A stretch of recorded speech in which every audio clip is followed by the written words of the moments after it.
কি গো, তুমি তো দেখি বাবার দিকে তাকিয়েই রয়েছে। আমার যেতে ইচ্ছা করছে না বাড়ি। চলো আমার এত ভালো লাগছে এখানে। চারিদিকে অন্ধকার হয়ে গেল, চলো বেরিয়ে যাই। এটা অন্ধকার হয়নি, এটা মেঘ করেছে বলে এরকম লাগছে। এটা এখনো অন্ধকার হয়নি, এটা মেঘে কালো হয়ে গেছে। না হলে এখনো রোদ রোদ এখনো। তো তুমি কি বসেই থাকবা? আমার বসে থাকতে ইচ্ছা করছে, ভালো লাগছে এখানে বসে থাকলেই ভালো লাগছে। বাড়ি যেতে ইচ্ছাই করছে না আমার, মনে হচ্ছে এখনো বসে থাকি।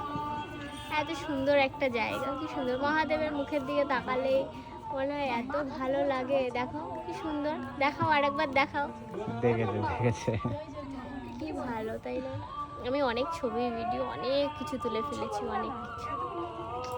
আর এখানে বসে বসেই আমার দিনটা কেটে গেল আজকে, মানে সারা দিনটা। এখনো তো রাত বাকি, রাতের কথা বাদ দিলাম, মানে সারা বিকেলটা কেটে গেল, ভালোই লাগছে।